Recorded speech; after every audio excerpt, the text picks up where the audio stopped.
computer going, please.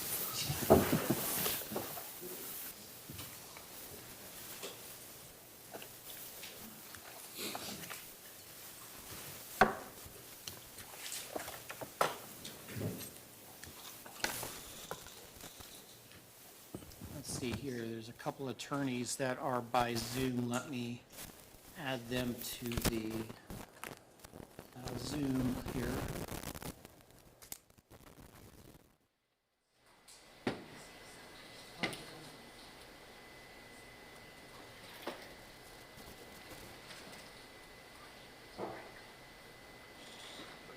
Mr. Hunter, are you able to hear us okay? You're muted, Mr. Hunter. Yes, sir. Thank you, sir. And thank you for letting me hear about that. I hope you feel better. I understand you're a little under the weather. I appreciate it. Thank you, Judge. And Mr. Hughes, are you able to hear us? I can hear you just fine. Thank you for accommodating, Judge. I've got the same thing that's going around, and I appreciate you letting us appear via Zoom. I hope you feel better as well. Mr. Whitney, are you able to hear us? Yes, Your Honor. Thank you. Now, I apologize. I'm in a courtroom that's usually not mine, and there's so many lights that if I'm just glaring at you through this, it's just all these lights reflecting off of me, so I apologize about that. Anyway, let's get going. This is case number 2018 CA 5321. Starting with the plaintiffs here in the courtroom. Let's take appearances, please. Gregory Anderson, Jennifer Anderson, Nick Whitney, Samantha, I don't know if Samantha Lawrence is there, Jack Kowalski appearing, Tom Elegant. Amy Ferrier. It looks like Miss Anderson is by Zoom now, and she is. okay, great. Defense counsel. Yeah, for Johns Hopkins All Children's Hospitals, Chris Altenberg, Pat Pauls, and Ethan Shapiro. And I understood Mr. Turfs was going to be here. Is he? I spoke with him, Judge. He was just right Is out he there. back with? So juror number 1 is here. Yes. Why don't you go get Mr. Turfs? And just leave juror number 1 where he is for the moment.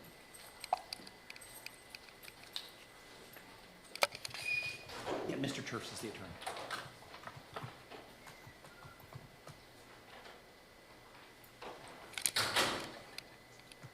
Your Honor, do you want us to make room here for Mr. Turfs? And I was going to put him over in the jury box. Figured that was an appropriate place for Go down out him to to go. there. Judge, while we're waiting, I understand we sent a judgment in, to proposed judgment in today. It apparently was sent in as agreed. It's not agreed. Mr. Altenberg and I have talked about it. I think we're very close. We have 1 or 2 things to resolve. I mean, and of course, obviously, the numbers could change. We appreciate that. Well, that's down the road. Yes. Let's, Yeah, I just wanted to correct, apparently it had gone, I haven't even seen it, apparently it went in as an agreed or unobjected to, and that's not, it's mostly accurate, but it's not completely accurate. and I see Mr. Turfs is here, so, and you are representing juror number 1? Yes, And ultimately, Mr. Turfs, when you speak, because there's no microphone over there, I'll need you at some point to go over to the lectern if you need to speak. Yes, thank you. Thank you. Now, we are here on the juror interview.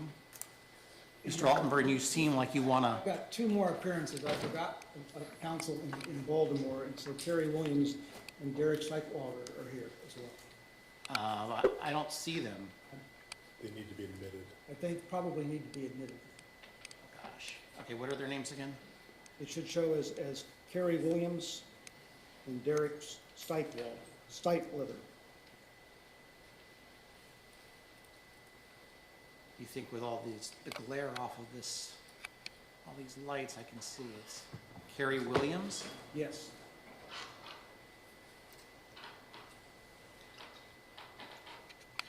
Okay, I don't see that name.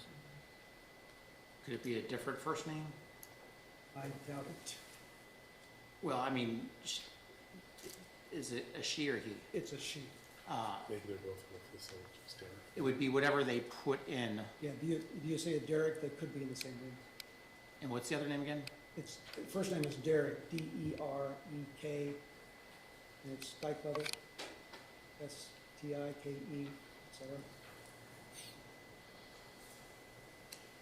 Okay. All right, Do you want to call them and see what their name on their Zoom is? Ask them what their Zoom. Because there's quite a few folks on Zoom. on Zoom. I will send an email right now, Judge. Yeah, I mean, I don't mind promoting them to oh. Let's see. There's a Samantha Lawrence, so I'm assuming you want her to be promoted to a panelist? Yes, Your Honor.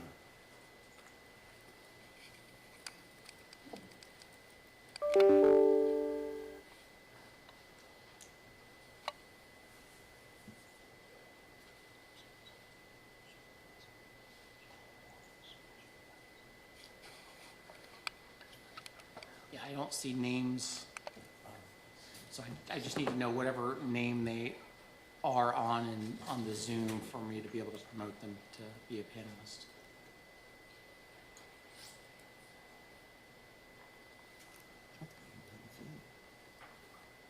Any other, well, let me go ahead and go over the ground rules while we wait for that information.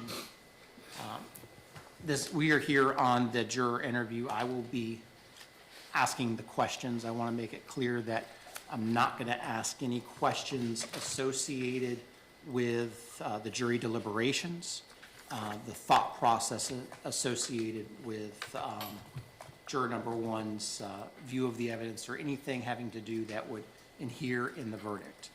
The only topics we will address are those four that I put in the original order, granting the limited juror interview. I'll ask the questions. At the conclusion of the questions that I ask, I'll have juror number one go back to wherever he is right this second, and then I'll let you, out of his presence, suggest any further questions that you think that I might need to ask based on this juror's answers at the time. So we all understand what we're doing today? Yes, sir. Now, I do have, and not exactly sure how I'm going to get it for the folks on Zoom, but two exhibits. So give this to the clerk, Mr. Turfs, the defense and the plaintiffs, and then put one on the witness stand. And just pull off the little yellow sticky when you give it. And what they are for Mr. Hunter, Mr. Hughes, and Mr. Whitney, and Ms. Anderson, and Ms. Lawrence, is the court exhibit number one is juror number one's questionnaire that he filled out. I redacted his address, and That's plaintiff. court exhibit number two is the docket from that 2002 Broward case that was referenced in the defendant's motion for juror interview.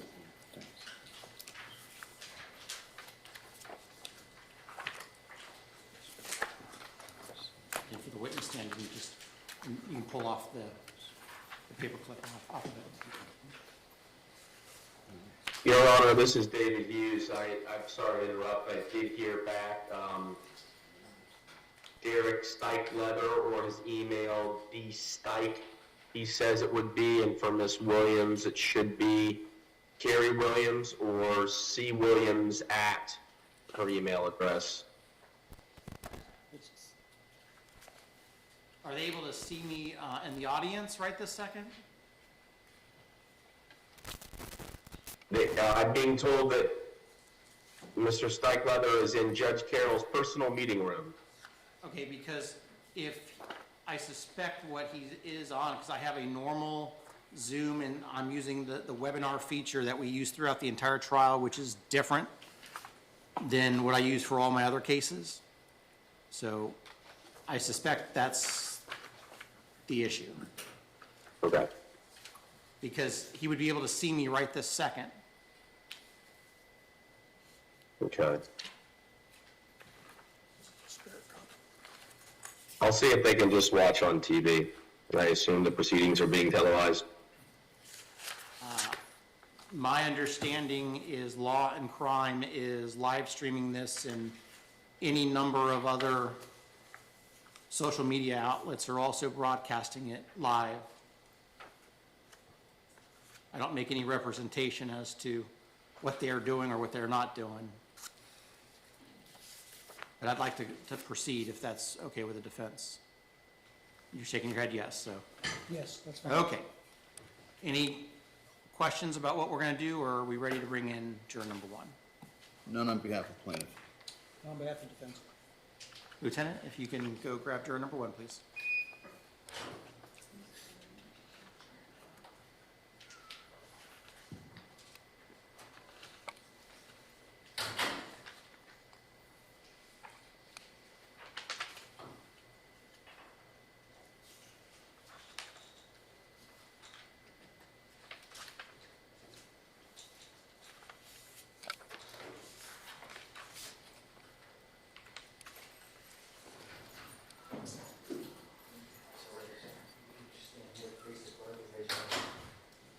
Do you solemnly swear or affirm the testimony you're about to give will be the truth, the whole truth, and nothing but the truth? So help me God, I do.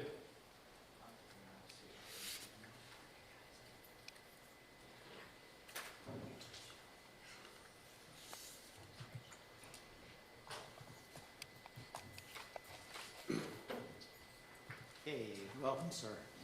Greetings. And I know we're in a different courtroom and a different courthouse than the last time I saw you, and I appreciate you coming today. I would assume you understand why we're here today. Yes, I do. Okay. So I'm just going to go ahead and jump right in. Right in front of you, I've got a couple of sheets of paper. The first one that I put on where it says Court Exhibit Number 1, I just want to confirm that is, in fact, the questionnaire that you filled out. I think you were on day one, so it would have been September 14th of 2023. Yes, Your Honor, it appears so, yes. And then the second sheet of paper behind it is a docket sheet, and I'll tell you, I just printed it out a few days ago off of the Broward County Circuit's website, so it's whatever was publicly available, involving a 2002, so more than 20 years ago, a 2002 filing by what appears to be your then wife. Is that Aileen? Yes, correct. Now, I've sat in the family law division, so I know how to read this docket sheet. What it looks like is your then wife filed, because it looks like you probably had minor children between the two of you, a UCCJEA affidavit was filed, and there were some allegations. You were served with the petition, and then she never showed up for the hearing. That's what I read off of this. That is correct. Now, here's where I'm going to go with my questions. There seems to have been some sort of reference to child allegations involving this petition. So was there any sort of involvement by DCF more than 20 years ago in this case? When I say this case, the 2002 case. No, there was not. And at the time in 2002, did you have, how many minor children did you have? 2002? 2002. That would have been 3. Were any of your children sheltered by DCF or whatever the entity was called at the time?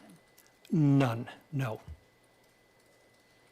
There was, on the questionnaire, whether you had any strong opinions about DCF. So do you have, let me go back. On September 14th, 2023, did you have any opinions, strongly held opinions about DCF? No, I did not. How about the government's ability to remove children from the care of their parents? No opinion at all.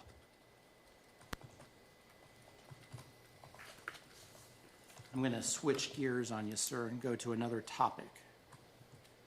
There was an allegation in the defendant's motion that somehow your current wife either was represented by an attorney by the name of Deborah Salisbury or was involved in a case that included Deborah Salisbury.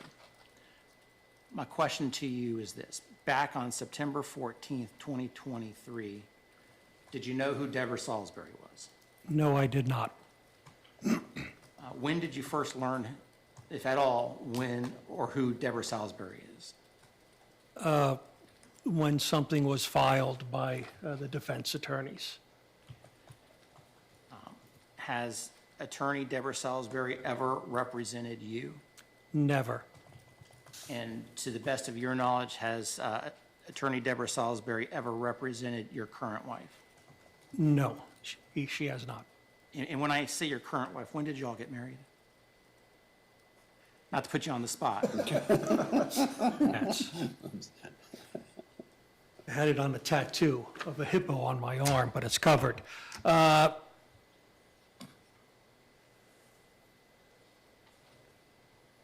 2016? Okay.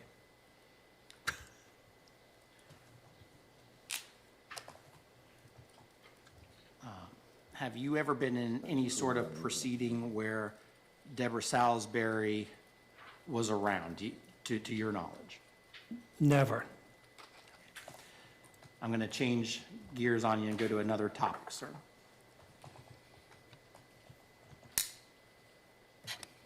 The court gave repeated instructions during the trial not to have any conversation about the case, don't learn any information. In fact, I think on the very first day, I told the assembled group that you couldn't even talk to your spouse or partner about the case. And if they asked, that you were to say that Judge Carroll's a meanie and doesn't allow me to talk about this case. Were you able to follow that instruction throughout the entirety of the case until the time that you were discharged as a juror? Yes, I was. At any time until the time that you were discharged, right the day before Veterans Day or whatever day that was when we discharged you, at any time before that date, did you speak with anyone that would include your wife concerning anything having to do with this case? No, I did not. Now, the motion indicates that a person who appears to be your wife, and I'm assuming it is your wife, is that correct? Yes. Okay.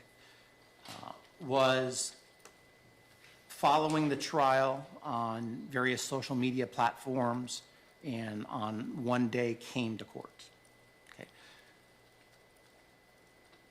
Are you able to tell me for sure that your wife or no one else, no one gave you any information about this case at all?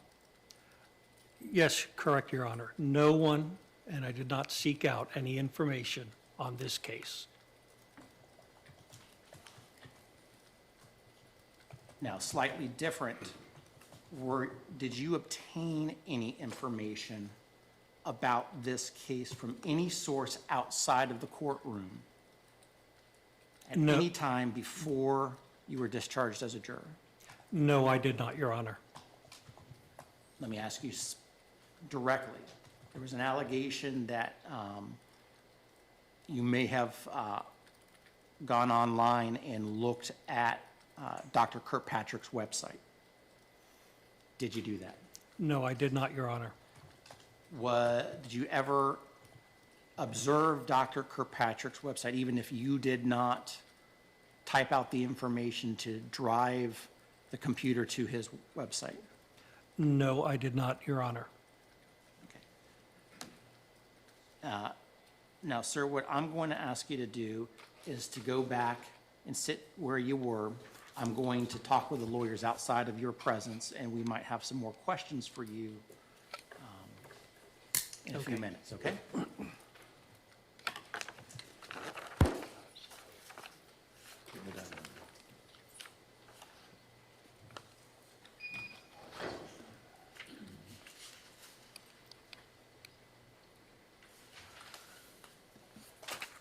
Okay, juror number 1 is out of our presence.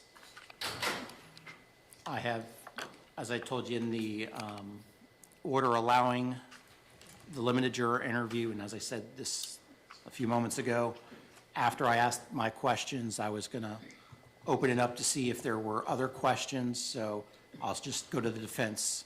Are there topics that, within those 4 issues that I'm allowing, that I need to dig farther on? Your Honor, I only have really an area of inquiry as to the October 30th when his wife Okay, was... I'm having trouble hearing you. Can you go to the? I'm sorry. I apologize. I said I'm only have a handful of questions, I think, about October 30th when his wife was in the courtroom. It seems to me that if I was on a jury and my wife showed up in the courtroom, I'd be surprised. And so, I mean, did he have any conversations about her planning to attend before she did attend? And then, I guess the next question has to be, did he actually see her in the courtroom sitting on what I'll call the plaintiff's side of the courtroom? Did that cause them to have any verbal or nonverbal communication with one another in the courtroom? Did they have lunch with one another that day? Did they have any discussion at all about her attendance at the court at the end of the day? And the only final question I would have would be whether or not he discussed anything about the testimony of Detective Graham, either before that testimony or afterwards. The Detective Graham issue, I mean, I've ruled on that. Okay. The I thought that was still open, but if you ruled on it, that's fine. right, well, I mean, I think what I said was the fact that his wife posted that he's going to have questions.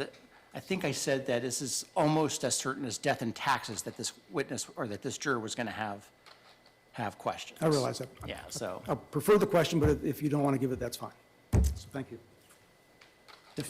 plaintiffs, what are your thoughts? Your Honor, we object to all of these. We do not see the relevancy to them. The witnesses already testified that he did not have any communications with his wife about the trial.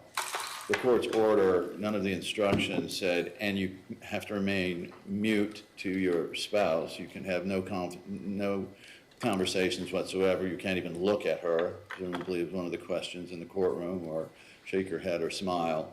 We believe that these questions are completely inappropriate and lead us nowhere towards what we understand the court's inquiry and what you're seeking here. I'll go ahead and ask, I think, one or two of them. I'm not going to ask all of them, but Mr. Turfs, was there anything that? No, yeah. Okay, let's bring them in real quick. And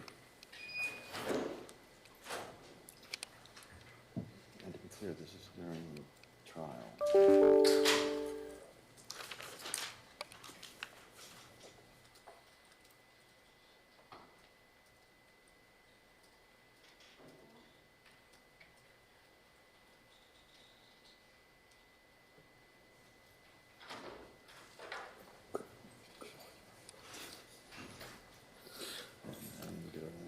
Okay, sir, you understand you're still under oath? Yes. Just a few more follow-ups. Apparently, your wife showed up in court on October 30th. That was the day before you dyed your hair, if I remember correctly. Well, your hair went orange Yes, for Halloween, I assume. Okay, but let me go back to the day before that. Did you see your wife in court that day? no, I did not. Did you have any knowledge prior to October 30th that she was going to court? Yes, Tell me about that. She told me that morning that she wants to go and sit in court, and I said, fine with me, and that was the end of the conversation. Now, so you said you didn't see her in court.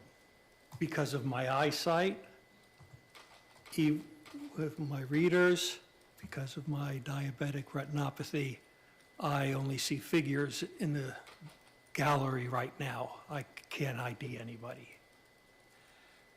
Well, here's where I'm going with my ultimate question.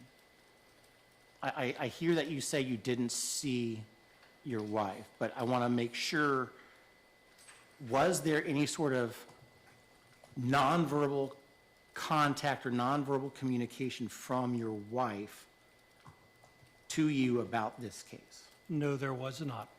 Okay. Thank you, sir. If you could go have a seat.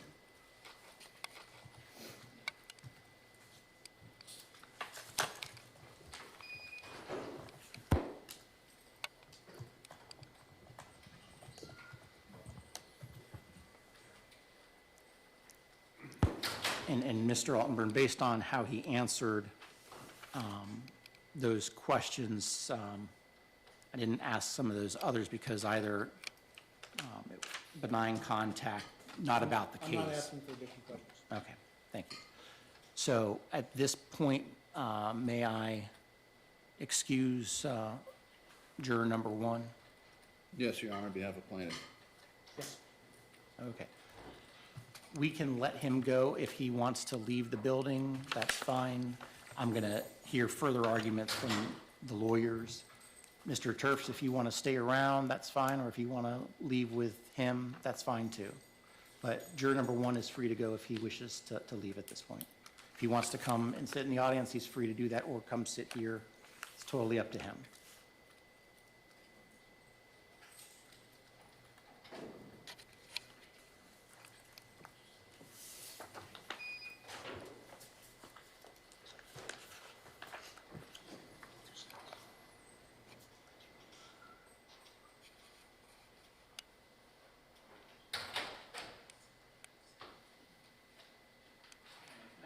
Let's move those 2 documents in as courts exhibits 1 and 2.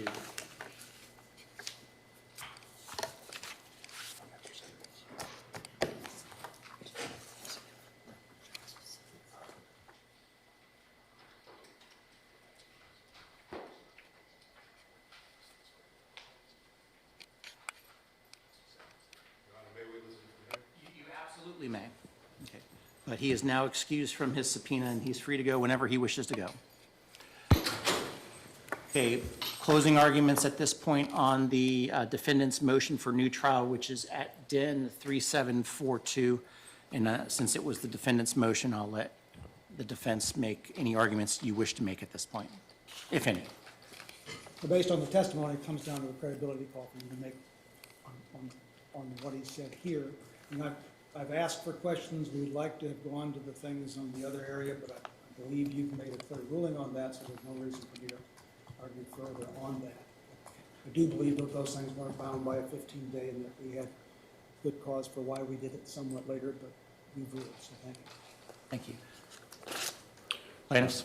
The court essentially wrote our argument on the January 2nd, 2024 order. Your Honor, it's time to put this to bed. There was no ambiguity in the witness's testimony. He was straightforward and looked at the court. I would note for the record, at least I recall that the witness used reader glasses at times during the proceedings if he had something important to see here. And there's no reason to doubt this gentleman's honesty and integrity and the answers to his questions. So we ask that their motion be denied. Court has before defendant's motion for new trial based on juror misconduct, which is at docket identification number, or DIN 3742. There were various supplements. Certainly the record is going to reflect the various different supplements, responses, interim orders, reconsideration, orders on reconsideration. At the end of the day, the defense has failed to demonstrate any juror misconduct.